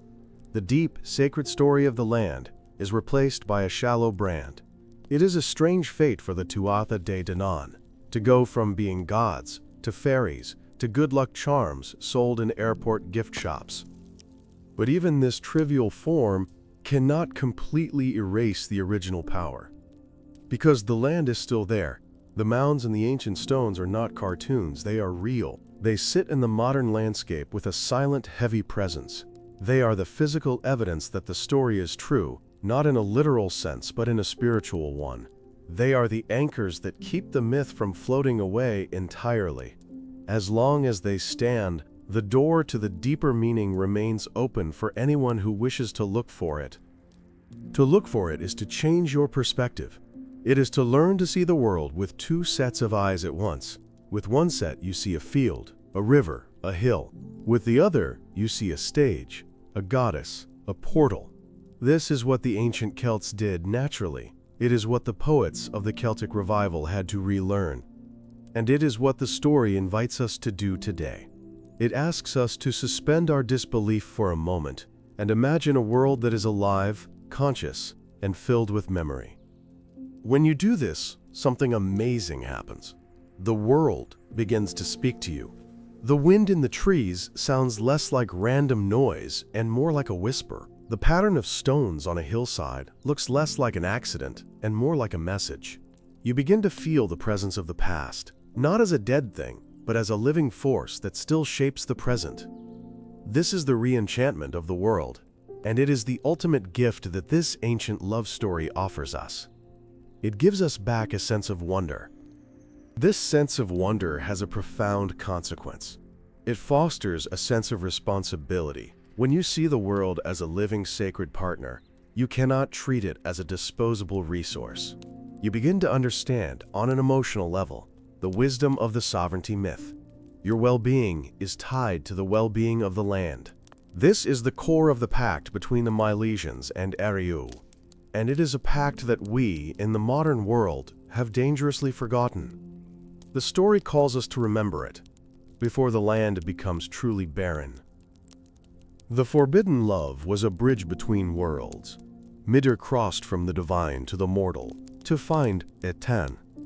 Etan was reborn from the immortal to the human. Their story is one of constant border crossing. This is a metaphor for the kingdom itself.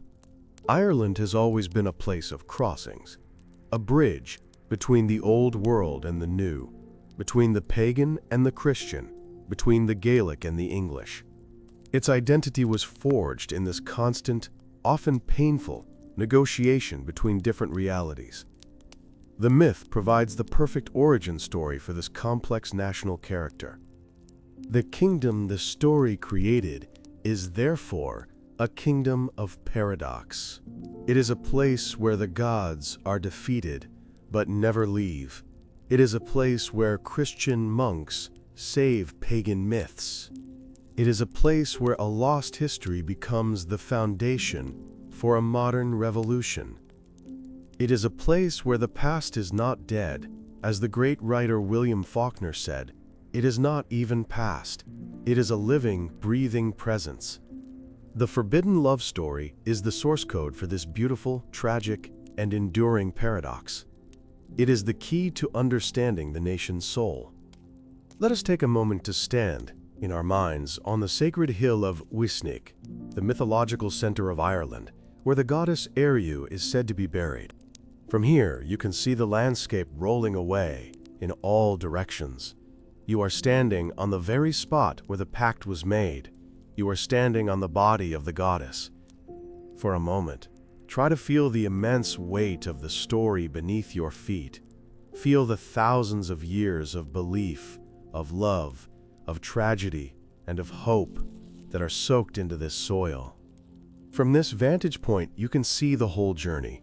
You can see the ships of the Milesians arriving on the horizon. You can see the magical battles with the Tuatha De Danann. You can imagine the great bonfires being lit on the surrounding hills. You can feel the sorrow of King Eochaid as he realizes his loss. You can hear the faint echo of the monks, chanting in their stone cells as they write these stories down. And you can feel the passion of the poets and rebels who brought the story back to life. This place, and places like it all over the island, are more than just historical sites. They are libraries of memory. The landscape itself is the manuscript, but the language it is written in is the language of myth. Without the story, we cannot read the land. We are culturally illiterate. The great achievement of the forbidden love story was that it taught a people how to read their own home, how to find meaning in the curve of a hill or the sound of a river. It gave them a deep and lasting connection to place. This connection is the true treasure of the kingdom. It is a form of wealth that cannot be measured in money or power. It is the wealth of belonging. It is the feeling that you are part of a story that is much bigger than yourself. It is the comfort of knowing that the ancestors are not gone, but are sleeping in the hills, and that the land itself remembers you. This is the emotional inheritance that was created by the forbidden love story, and it has been the source of the Irish people's incredible resilience through centuries of hardship. We are now circling back, ever closer to our final promise. We have seen how the name of the kingdom is a promise. We have seen how the myths provide the soul of the kingdom. We have seen how this soul was lost and then found again. We have understood that the forbidden love is a powerful metaphor for the sacred but dangerous connection between the human and the spiritual, the seen and the unseen. We are now ready to put all of these pieces together into one final, clear, and satisfying picture. The story has shown us that a kingdom is not something you conquer. It is something you must be given. The Milesians won the war, but they could not truly possess the land until its spirit, in the form of the goddess, offered it to them. This is a profound idea. It suggests that legitimacy does not come from force, but from consent, from a relationship of mutual respect. The creation of the kingdom was not an act of domination, but an act of courtship. The Milesians had to win the love of the land itself. This courtship was sealed with a promise, the name. By calling the land Eir, they were making a vow, a marriage proposal. They were saying, "We will honor you, we will protect you, we will be your kings." This act transformed them from foreign invaders into the rightful people of this place. The name is the wedding ring, the public symbol of this sacred bond. So the promise born from this love affair is what legally and spiritually created the kingdom. It gave it its identity and its right to exist. But a promise is just words. The story of Mydir and Etain shows us the reality behind that promise. It reveals the world that the Milesians were marrying into. It was a world of deep magic, of beings who could live for 1,000 years, who could change their shape, and whose passions could shatter the lives of mortals. This story was a warning and an illustration. It said, "This is the true nature of the land you have married. It is beautiful, but it is also powerful and dangerous. Do not take your vows lightly." So the forbidden love story created the kingdom in two ways. The love between the people and the goddess created its name and its legitimacy. The love between Mydir and Etain revealed its deep magical character. The first story is the contract. The second story is the fine print. Together, they form the complete founding document of the nation, one written not in ink, but in the language of myth, a language that speaks to the heart rather than the mind. A kingdom born of such a story is destined to be a place of poetry and tragedy. This brings us to the ultimate payoff. The hook we began with was, how did a forbidden love story create a kingdom? The answer is that the Kingdom of Ireland was founded on the belief that the world is a love story. It is the story of the love between a people and a place, between the mortal and the immortal, between the present and the past. This love was forbidden because it dared to deny that there are any permanent boundaries between these worlds. It insisted that they could and must be woven together. The kingdom that was created, therefore, is not just a nation. It is a living testament to that belief. Its very name is an act of love. Its soul is a collection of love stories. Its history is a long, often tragic, struggle to remain true to that original, foundational romance with a magical vision of the world. This is the unique genius of the Irish mythological worldview. It places a love story not at the edge of its history, but at its absolute, creative center. The kingdom was born from this love, and it is sustained by it. We can now see the whole arc. An ancient people believe they are married to the living spirit of their land, a goddess named Eriu. A new people arrive, and to become legitimate rulers, they must enter into that same marriage, sealing it with the promise of her name. This creates the kingdom. To understand the depth and danger of this magical marriage, they tell stories like that of Mydir and Etain, tales of a forbidden love that crosses all boundaries. This gives the kingdom its soul. This is how a forbidden love story creates a kingdom. This idea, born thousands of years ago in a small, misty island on the edge of Europe, still has the power to move us. It speaks to a deep human need to believe that we are not alone in the universe. It tells us that the world around us is not a cold, dead machine, but a living, feeling partner in our journey. It reminds us that the most powerful creative force in the universe is not war or politics, but love in all its beautiful, tragic, and forbidden forms. The story of Ireland is the story of a people who, against all odds, have tried to keep that magical worldview alive. They have carried it through conquest, through famine, through exile, and into the modern world. It is a story of incredible cultural resilience, a testament to the idea that you can take a people's land, you can take their language, but you can never truly take their story. For the story lives in a place that no army can ever conquer, the human heart. And so our journey, which has been a great circle, now returns to its beginning, but with new eyes. We see the name on the map, and it is no longer flat. It is filled with depth, with echoes, with the light of another world. We hear the name Éar, and we hear the echo of a promise made to a goddess at the beginning of time. We see a green hill, and we feel the presence of the sleeping gods who live within it. We have fulfilled the promise of our hook. We have found the secret. The secret is that the world is made of stories. We live inside them, and they live inside us. The ancient Celts knew this. They knew that to shape a kingdom, you first had to shape its story. The forbidden love story that created Ireland is one of the most powerful and enduring founding myths ever told. It has given a small nation a huge soul, a soul that has touched and inspired the entire world through its music, its literature, and its indestructible spirit. What we take away from this is not a history lesson. It is an invitation. It is an invitation to look for the stories of the places where we live. It is an invitation to listen for the whispers of the past, to see the world with a sense of wonder, and to reconsider our own relationship with the earth beneath our feet. It is an invitation to engage in our own forbidden love, a love for the magical, the meaningful, and the sacred in a world that tells us those things are no longer real. The great Irish poet Patrick Kavanagh once wrote about the importance of the local. He said that the deepest truths are not found in grand, abstract ideas, but in the love for a specific field, a single town, a particular place. This is the essence of the Diarmuid myth. The love story is not for a vague planet Earth. It is for this particular piece of land, this soil, these hills.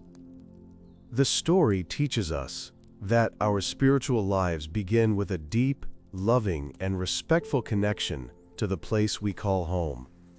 This is a truth we desperately need to relearn. The feeling of being disconnected, of not belonging, is a common pain in the modern world. We live in places, but we are not of them. The myth of the sovereignty goddess offers a cure. It tells us that we belong to the land, and the land belongs to us. It tells us that our relationship with our home is not one of ownership, but of kinship. We are not its masters, we are its children, its lovers, its protectors. The legacy of this story is a deep and enduring sense of enchantment.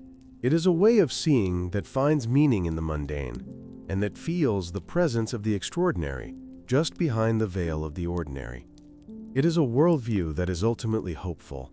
It believes that even when the gods are hidden, even when the world seems gray and cold, the magic has not gone. It has just gone underground, waiting for a compassionate heart and a listening ear to call it back to the surface once more. So the next time you hear a piece of Irish music or read a line from an Irish poem, listen for the echo of this story. You will hear the longing of Madeir for his lost love. You will hear the sadness of a people who have lost their land. But you will also hear the unbreakable joy of a culture that has never, ever stopped believing in the power of a forbidden love to create a kingdom, to sustain a people, and to re-enchant the world. The story has been told. The circle is now closed. We have journeyed back to the dawn of time. We have witnessed the birth of a nation from a promise, and we have followed the long, faint echo of that promise down through the centuries to our own time. We have seen how a story can be a more powerful force than an army, and how a name can be the most sacred monument of all. The tale of a love that should never have been became the foundation for everything that was to be. This narrative is not just about Celtic mythology. It is a case study in how human beings create meaning. We are storytelling animals. We live and die by the tales we tell ourselves.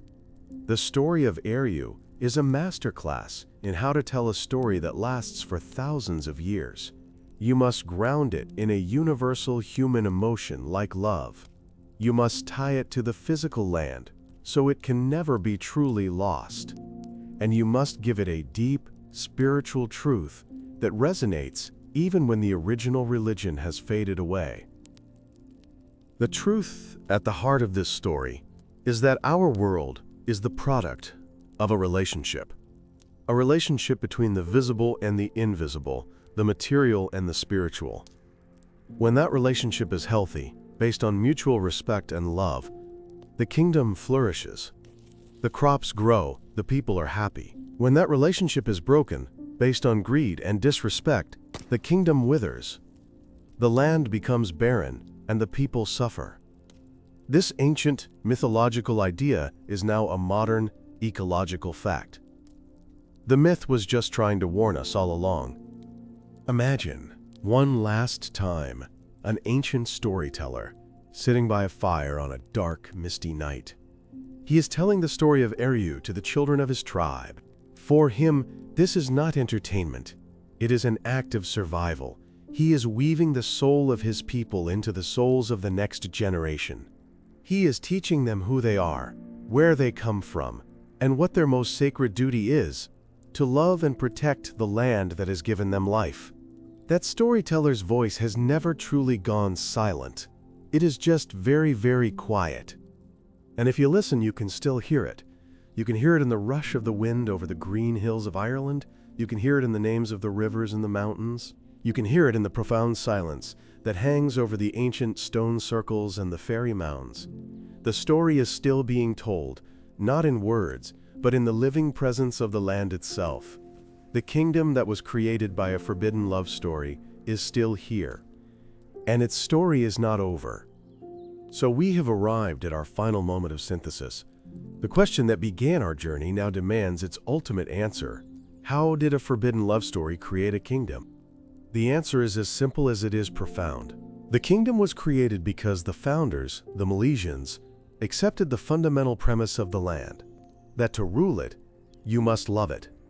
Not as a possession, but as a partner, a divine being, a goddess. They entered into a symbolic marriage, a sacred and forbidden love affair between mortal men and the immortal soul of the earth. This love story was forbidden because it crossed the greatest boundary of all, the one between the world of humans and the world of the gods. It was a radical act of connection. This connection was made real and permanent through a single, powerful act, the naming. When they called the land Eir, they were speaking their wedding vow aloud for all time. The name of the kingdom is the enduring evidence of this forbidden love. It is the signature on the marriage contract. The name itself is the act of creation. This foundational act, this naming, did more than just create a political entity. It created a psychological and spiritual landscape. It defined the very character of the nation. It meant that this kingdom would forever be a place where the veil between worlds was thin, where the past was never truly past, and where the land itself was a central character in the national drama. The love story didn't just give the kingdom a name. It gave the kingdom its soul, its magic, and its enduring sense of wonder.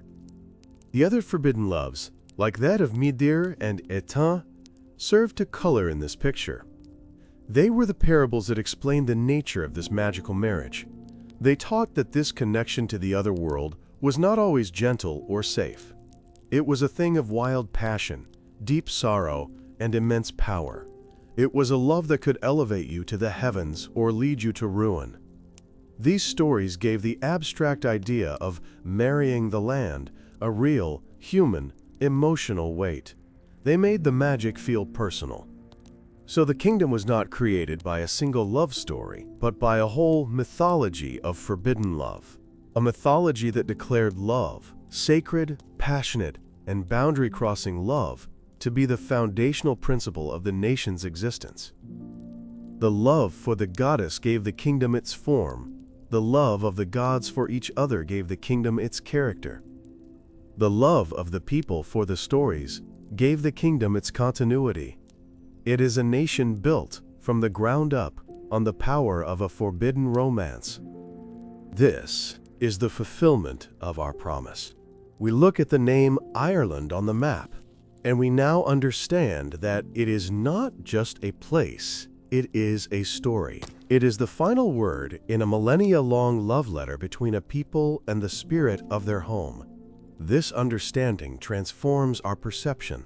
It re-enchants the world, showing us that even the most ordinary-seeming names and places can hold within them the most extraordinary stories, if we only take the time to learn the language they are written in. The language of this story is the language of the heart. It speaks of connection, of belonging, and of the sacred duty of care that comes with love. It is a language that our modern world has largely forgotten, and we are poorer for it. The great gift of this Celtic myth is that it has preserved this language for us. It has kept the memory of a more magical and meaningful way of being in the world, waiting for us to rediscover it. The forbidden love story is not just a history, it is a guide for the future. It teaches us that the most enduring kingdoms are not built on power, but on partnership. They are not built on exploitation, but on respect. They are not built on forgetting the past, but on carrying it forward as a living source of wisdom and identity. This is the deep, timeless political science hidden within the fairy tale. The health of the land and the health of the people are one, a truth the ancient Irish understood as a sacred romance, and one we are now relearning as a matter of simple survival.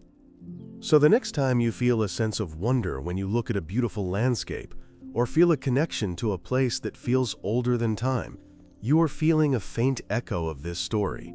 You are feeling what it is like to be in a sacred marriage with the world. You are experiencing the emotion that gave birth to a kingdom. It is the feeling that the world is not just a thing, but a presence that can be loved, and that, in its own mysterious way, loves you back. This journey through time and myth has shown us that a story can be the most powerful thing in the world. It can forge an identity, inspire a revolution, and survive for thousands of years. It can turn a simple piece of land into a sacred homeland. The story of Ariu is the ultimate proof of this power. The love she inspired was so strong that it outlived her own gods, survived the coming of a new faith, and continues to echo in the name of a modern European nation. The story feels forbidden because in our modern, rational world, we are told not to believe in such things. We are told not to see the land as a living being, not to believe in other worlds, not to think that love can build a nation. But the myth insists. It stands as a stubborn and beautiful act of defiance against a disenchanted world. It insists that the world is magical.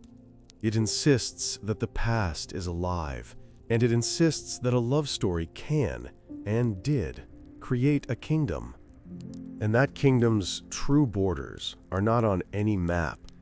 It is a kingdom of the mind, a nation of the heart, that exists wherever the stories are told. It exists in the libraries of Dublin, in the folk clubs of Chicago, and in the imagination of anyone, anywhere in the world, who has ever been captivated by the deep, sad, and beautiful magic of the Celtic soul. The love story did not just create a kingdom of land, it created a global kingdom of the imagination. To stand in Ireland today is to stand in a quiet theater after a great play has ended. The actors are gone, the lights are down, but the energy of the performance still hangs in the air. The land itself is that theater. The story of the forbidden love between a people and their goddess was the great play. And if you are still and you are patient, you can still feel the echo of the final, beautiful, and most important line, the promise of a name. The name is Ir. The name is Ireland. And it is not just a word, it is a vow, it is a memory. It is the final, enduring testament to a forbidden love story that was so powerful, it did not just create a family or a dynasty, it created a kingdom, it created a people, and it created a unique and magical way of seeing the world that has survived against all odds to this very day, still whispering its secrets to anyone who has the heart to listen. And in the end, that is all the story asks of us. Not to believe in gods or fairies, but simply to listen. To listen to the land, to listen to the past, and to listen to the quiet, ancient whisper that tells us that our world is far more mysterious, far more beautiful, and far more full of love than we have ever been taught to imagine. And that, perhaps, the most important journey we can ever take is the one that leads us back to a sacred, loving connection with the place we call home.